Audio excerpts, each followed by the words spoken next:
ọ̀nà Kakanfò ní lọ sógun kó gbé kámẹ́rà lọ sógun tí ò tí ì parí ogun. Result nǹkan tí ààrẹ bá mú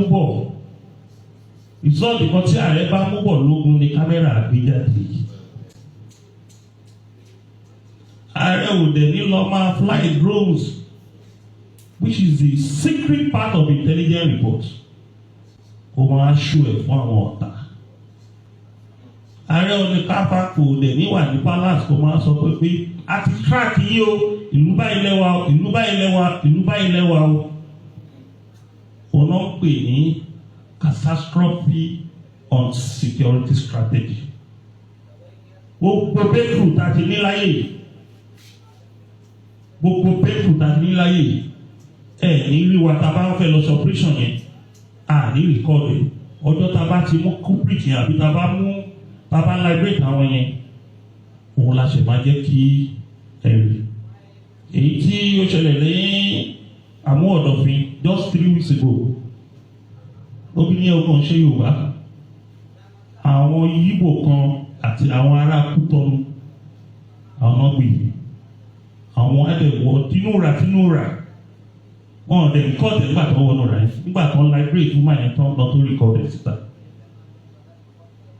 Èyí àwọn gbogbo pọ́tà ti ṣe ìlú adáwà fẹ́ ṣe operation ká record ẹ̀, because o bá record ẹ̀ tó ti lọ ń post ẹ̀, àwọn ọ̀tá tó bá yẹ pé ibi tó ń gbé wọn dé, tó bá gbé dé nugbó, wọ́n bá rí pé ti post ẹ̀ pé ti close mọ́ àwọn, wọ́n ti gbé wọn jìnnà.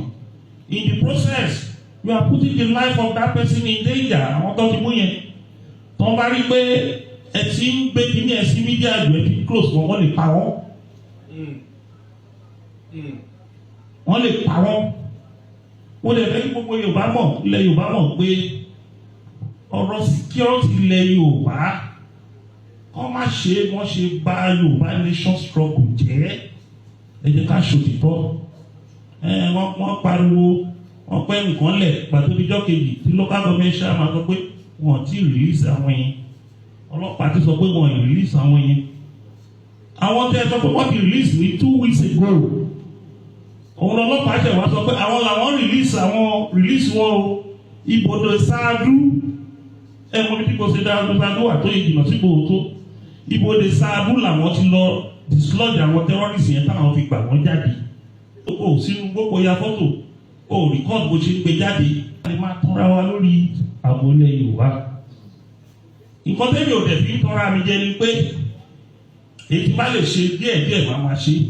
But tá a bá fẹ́ ṣe iṣẹ́ tá a bá fẹ́ kó tọ́ ni pé kí gbogbo àwọn ẹgbẹ́ tó wà lábẹ́ wa ká ṣiṣẹ́ pẹ̀lú ìjọba, ó ní collaboration. Èkejì tí àwọn gómìnà bá gbà, mo ń kọ́ ọ̀fun state police, mo ti ń kọ́ ọ̀fun state police nsìn. Ó ti lé ní more than 20-something years, mo ti ń kọ́ ọ̀pẹ kí ìjọba ṣe state police on restructure. Èmi state police yẹn ni National Assembly ti ṣe báyìí. Wọ́n ń ṣe bíìlì ẹ̀ lọ́wọ́ ní gbogbo 36 states lọ́wọ́ báyìí. Kí president buwọ́ sí. Kí president bá di buwọ́ sí, kí state police bá di wá ní tọ́ra wa jẹ mọ́. Ọpọlọ lè yọ fi ń jagun ìdẹ́gbẹ́ gbogbo pé kárí mi. Àmọ́ tẹ́ ẹ̀ bá tí ọ́fíìsì bá fẹ́ wọ kó lókè ògùn, àrí kó less than 2,000 to 3,000 people wọ́ bẹ̀yìn. Olórí ogun bá fẹ́ jagun, mo gbọ́dọ̀ agree pẹ̀lú kábíyèsí Aláàfin, mo gbọ́dọ̀ bá ọba Ọọ̀ni of Ifẹ̀ sọ̀rọ̀, mo gbọ́dọ̀ bá àwọn aláṣẹ sọ̀rọ̀ kí tó wọ́n dà ọmọ ogun ilẹ̀ Yorùbá la pè é. Kí wá lọ kó 2,000 3,000 people wọnú Ìgbòho òkè o. Tí Gómìnà Mákindé ò fọwọ́ sí. Ṣé mọ̀ pé èèyàn ti kógun wọ̀lú láì jẹ́ kó lórí ìlú mọ̀ yẹn. Ààrẹ Ọ̀nà Kakanfò máa ń ṣe oyè kékeré tí máa lọ gùn sọ́wọ́ ìjọba. Tí mi ò ní bá ìjọba sọ̀rọ̀, tí máa lọ play sí wọn lọ́wọ́ tó wá fi mí pa sáà. Mi ò dé ọwọ́ tí mo wà yìí nítorí bí oníṣẹ́ ọ̀rẹ́ ìjọba tó wà lórí oyè. Àṣọ rẹ̀ o ò fẹ́ ń lò lóòótá ni ẹni tó ń fò káàkiri ọ̀rẹ́ ìjọba ni lọ́wọ́ gbogbo ẹ̀rọ mọ́. Ẹnìkan wá sọ pé ààrẹ ń wá agbádá ààrẹ wa gbádá, ààrẹ ọ̀nà kakanfò wo ló mọ̀ láti 1964 tí ò wà gbádá, níbo lè ẹsẹ̀ làkítọ́lá ń lọ tí ò wà gbádá, níbo ni MKO bá ń lọ tí ò wà gbádá àbí kó wọ súùtù.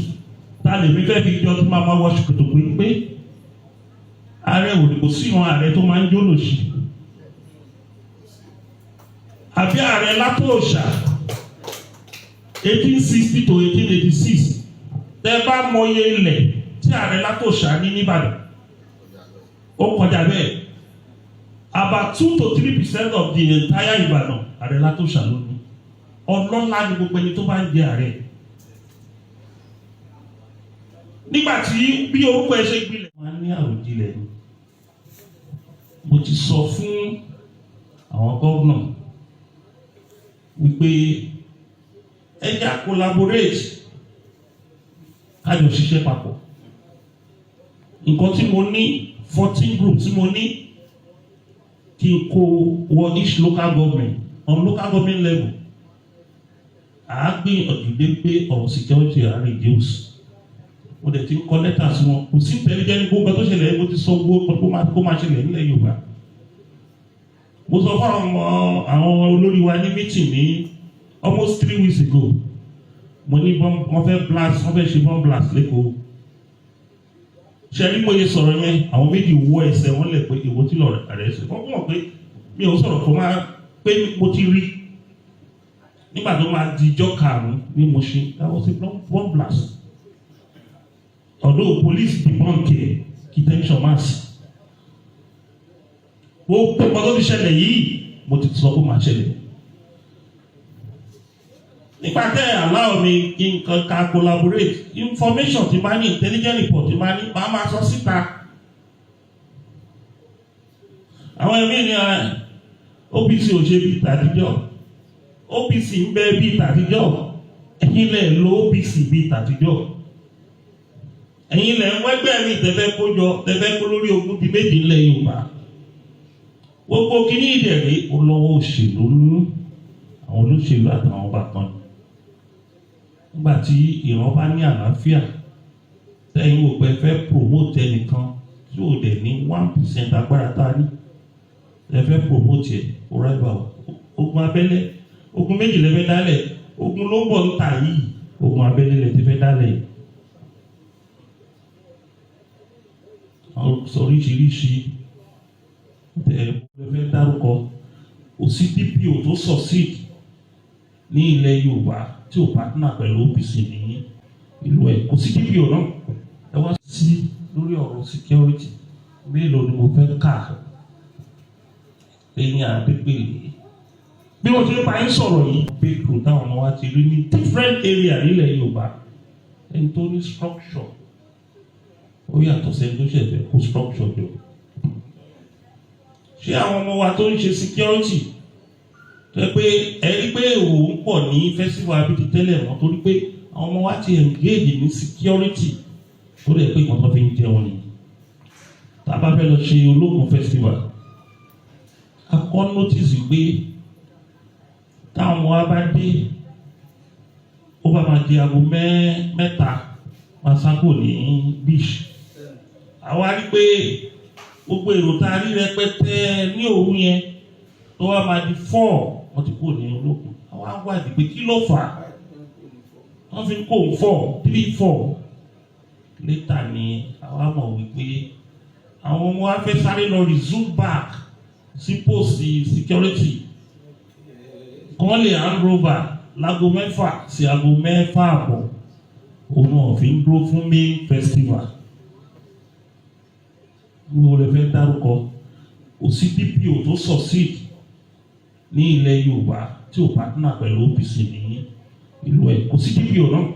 Ẹ wá sọ DPO pé ọ̀rọ̀ security tí mo ṣe ní post mi èmi nìkan mo dá ṣe láì ní OPC ní backing àbí vigilante ọ̀ Àgbẹ̀kọ̀yà kò sí DPO náà. So tẹ́lẹ̀ kan wá sọ pé kí làárẹ̀ ṣe máa kàn máa wò ní pé ṣé èmi máa bá yín gbé kámẹ́rà káàkiri Ààrẹ Ọ̀nà Kakanfò ilẹ̀ Yorùbá là pé oyè tí Abíọ́lá pillar of sport nígbà tó wà láyé is the richest person in Africa oyè tó filẹ̀ tí Ọlọ́run wá gbé mi síbẹ̀ wá ṣe báṣubàṣu. An issue of security èèyàn máa ní àròjinlẹ̀ ni. Mo ti sọ fún àwọn gómìnà. Ìgbà wo náà ló wá, ìgbà wo ló di alágbára, ìgbà wo ló dá lágbára? Òun sọ fún gbogbo àwọn máa ń sọ lórí social media, ìwọ nìkan ló jagun Mọdákẹ́kẹ́, òun pè bọn lókè. Èmi náà ò kéré náà, Mọdákẹ́kẹ́ lèmi tí mò ń sọ̀rọ̀ yìí, àwọn ò kéré Mọdákẹ́kẹ́. Ìgbógun Mọdákẹ́kẹ́ yẹn gan ọmọ ọdún mélòó ni ẹ́ nígbà yẹn tó ń sọ pé òun pè bọn lókè? Àwọn bàbá wa tó wà ní Alágbàgún, ẹni tó bá jọ Mọdákẹ́kẹ́, Alágbàgún street ló ń pè ní Alágbàgún, àwọn bàbá wa ló ní orúkọ bàbá yẹn ló ń jẹ́ Alágbàgún. Àwọn bàbá yẹn gan wọn ò pè bọn lókè, wọn ò pè ìbọn ní òkè. Níbo ni wọ́n ti rágbára tiẹ̀ tó sọ pé òun pè ìbọn ní òkè?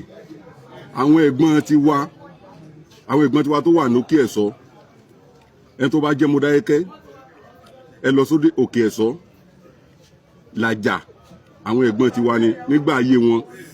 Àwọn tán jagun Mọdákẹ́kẹ́ nìyẹn, wọn ò pè bọn lókè. Àwọn ẹ̀gbọ́n tiwa agbékú, ẹni tó bá jẹ́ Mọdákẹ́kẹ́ agbékú, wọn ò pè bọn lókè. Ìwọ ọmọ àtọ̀rìn wá ń sọ pé òun pè bọn lókè, ìwọ ló jagun Mọdákẹ́kẹ́. Níbo ni wọ́n ti rágbára tiẹ̀?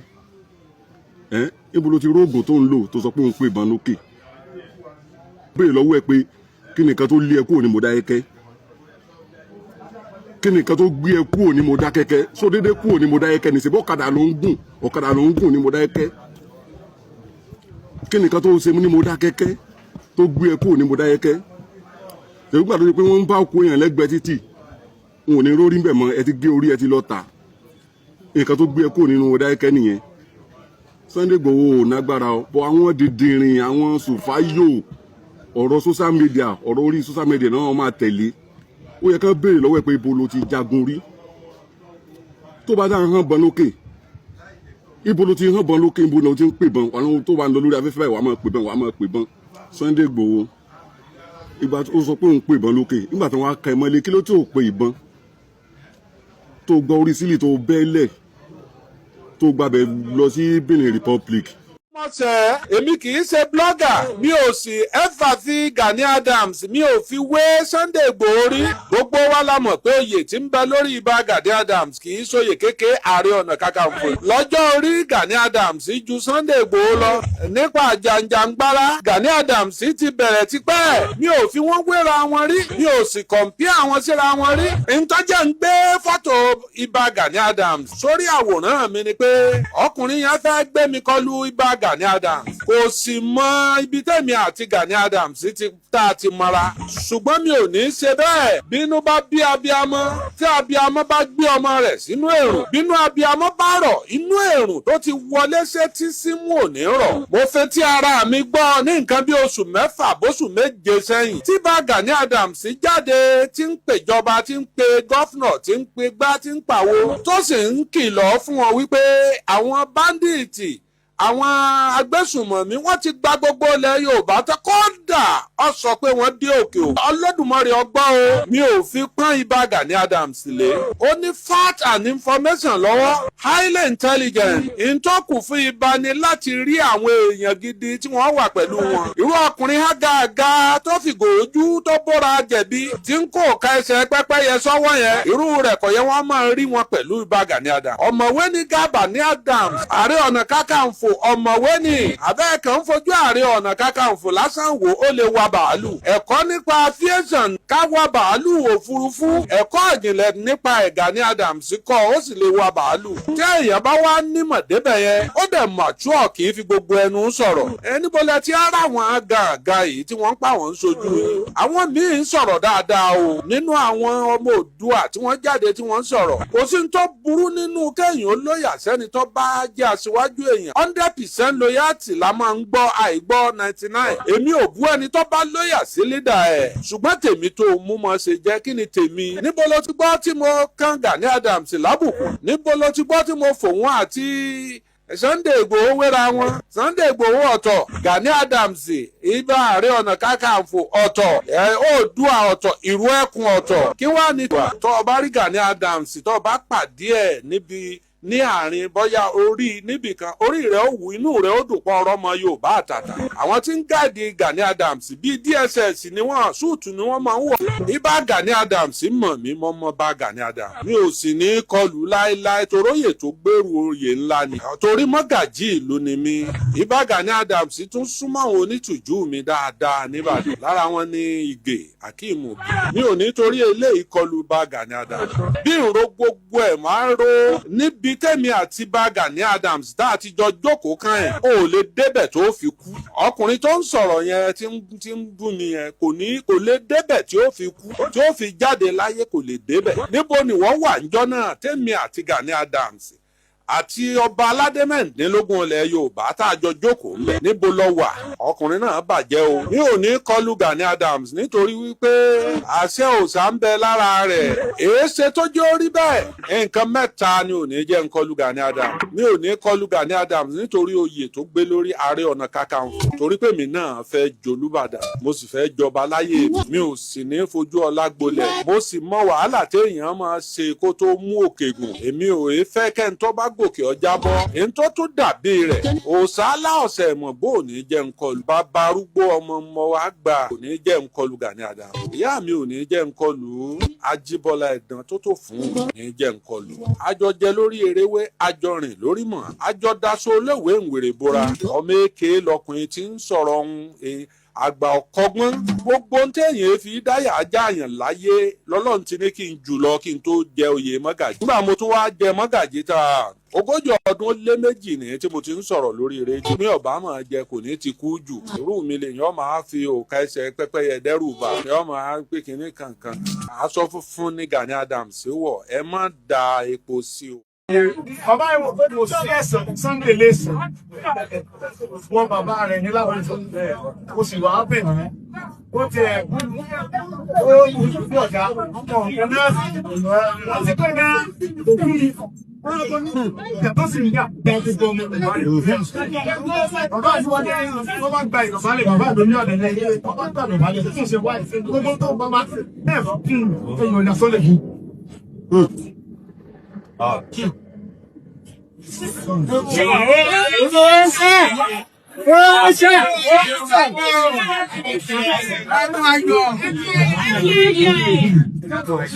Ayọ̀ ló sọ bàbá.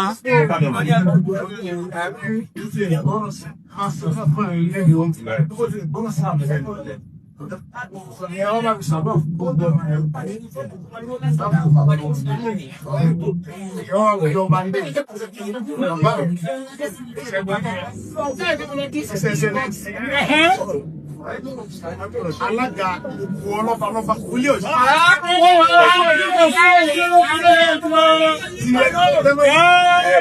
Àti tó tẹ́. Bẹ́ẹ̀ ni. Adéwọ́ ìṣẹ̀jẹ̀mọ́ sí mẹ́ fúládọ́jà rẹ̀. Sógun tó kọlu tí sógun ládọ́jà ní tí òun. Ẹ̀tọ́ tó máa lẹ̀ tó yóò di ọba. Bí bàbá mi ò Olúbàdàn. Bí bàbá Tinubu ṣe débẹ̀ náà yóò lọ gbà mí lẹ̀. Orí èèyàn rẹ̀ ni. Níjọ́ tí wọ́n ti mú mi ilẹ̀ ń tó tọ́nu bàbá mi ní bọ́kẹ̀rẹ́ balẹ̀. Ìmọ̀ ọ̀ràn ọkàn sí ẹ̀kọ́ ọmọ fọ́ lówó oúnjẹ. Ẹni ní bàbá rẹ̀ ládọ́jà. Tó sì sinmi gẹ́gẹ́ bí ọmọ. Abbas tí ń wà wọ́n ní bàbá mọ́ ọ̀rán kọ̀ọ̀ fún olówó nù. Wọ́n wá ní ìpamọ́lọ̀ wa. Torí pé tí wọ́n bá gbé ọwọ́ sí Nàìjíríà. Buhari ọ̀pọ̀ ó ní èmi wá ti bá gbogbo àwọn àgbààgbà Yorùbá sọ̀rọ̀ tọ́rọ fọ̀rùn kẹ́ bàbá wa bàbá tó wà lẹ́kùn ìlú bàbá mi olórí Afẹ́nifẹ́re bàbá mi ládọjà ní òṣìlọ bá ọgbọ̀n ẹ̀ láì bàbá wọlé sàkọ́kọ́ lọ nígbà pírẹsidẹ́ntì Bẹ̀nẹ̀ fún wọn gbìyàn lẹ̀ sì fẹ́ máa ń kó tọdún gbogbo àwọn alágbára rẹ̀ tó ti lọ já ẹ̀rẹ́ balẹ̀ bàbá sì sọ fún sọ́nà tí Ọlọ́run bá ṣe ní Bọ́lá bá pírẹsidẹ́ntì nígbà ọlẹ́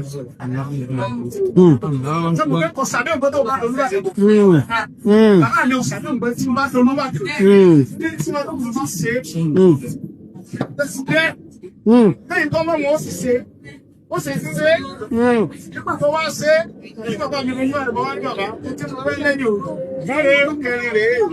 Ilé sí ti bá ọ̀rẹ́ ìbádé pírẹsidẹ́ǹtì. Ní Sunday òun àwọn ọmọ tó kò lẹ́gbẹ̀ẹ́ ìgbésẹ̀ èmi tí. Wọ́n á múlẹ̀kẹ̀ olóyè ìyàwó rẹ̀. Ìyàwó lé. Ìyá rẹ̀ wọ́n kó lẹ́kẹ̀ẹ́ olè tó bọ́ sí lọ́rùn. Wọ́n á pẹ̀lú lọ́jọ́ Jímọ̀. Ọjọ́ Jímọ̀ tó sọ yìí. Ìjọ àánú. Ọjọ́ òní lọ́rùn lọ́rùn. Ní ìjọba bí aago náà kọjá ìṣẹ́jú mẹ́fà gẹ́rẹ́ nù ọ́. Àbọ̀ mi wọ́n fi ọ̀tá sọ́ọ́. Sunday mọ́, kárísà, kájọ́ bá nígbà. Inú ọwà, onímọ̀ wà lẹ́yìn òní náà. Ó ní díẹ̀ wà lọ́dọ̀ pẹ́sìdẹ̀. Gbogbo tí mo bá tí ọba ṣe é, bí ó ṣe rẹ̀. Bí ti ṣe, bàbá rẹ̀ rà síbi lábẹ́ ìyàwó náà mọ́ bọ̀ ní. Mo gbà fóònù mọ́. Ní mo bọ̀ pé báyìí èmi yóò sì dé wọ́n lè tó Ṣé wò ní ọdún ìlú ìpínlẹ̀ sí ní orí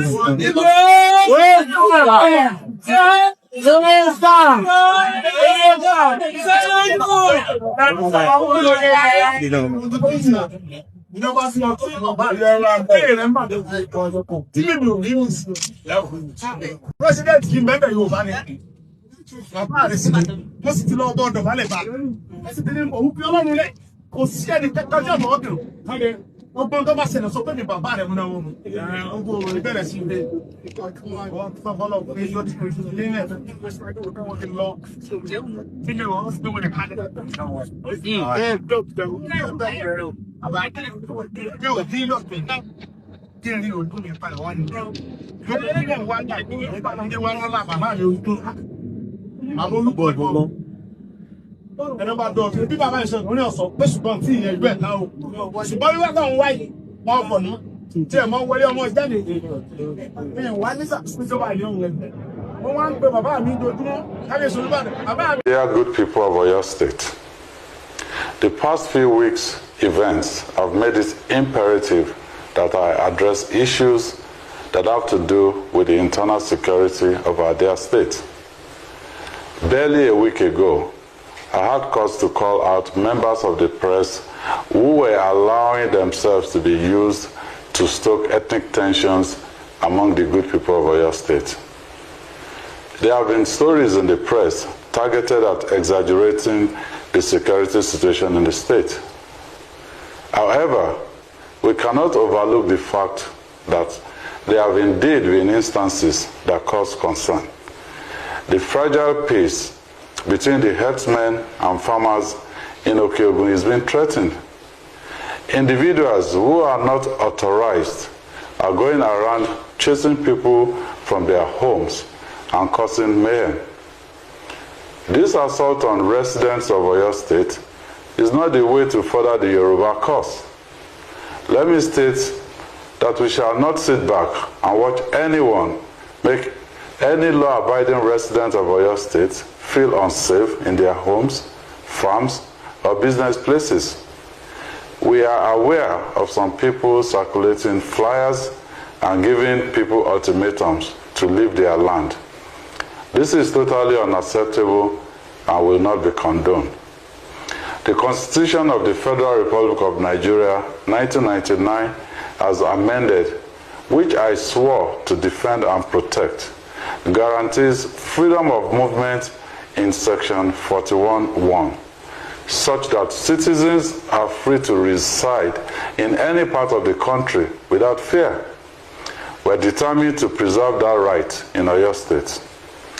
Therefore, I'm calling on any individuals or groups planning to take any actions that will lead to the forcible removal of anyone from Oyo State to desist from taking such actions.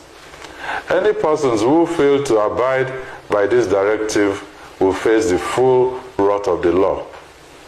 All local government and local council development area chairpersons are directed to work with the traditional rulers and the officers of the security agencies to ensure that peace is maintained in all parts of the state. ètò olómi ọgbọ́n ni ọmọ òye nìkan o. ẹwà kan fìdílé àbíkẹ́ fìdílé kan kalẹ̀ rẹ̀ kọ́kọ́ o lórí ètò yóò. lórí ètò Olúṣọlá olómi ọgbọ́n.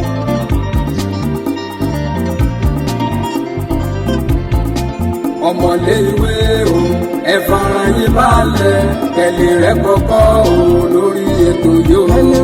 àtẹ̀yìn àgbàlagbà ẹ jẹ́ kájọ máa gbọ́ ètò Olúṣọlá ní olómi ọgbọ́n o. olómi ọgbọ́n ètò ìyẹlẹ ìkànnì. ètò kan tó ti mílẹ̀ títí ètò olómi ọgbọ́n ní ọmọ òye nìkan o.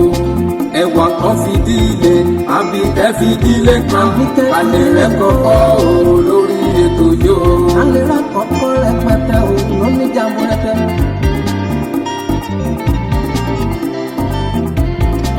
àtẹ̀yìn àgbàlagbà ẹ jẹ́ kájọ máa gbọ́ ètò Olúṣọlá ní olómi ọgbọ́n.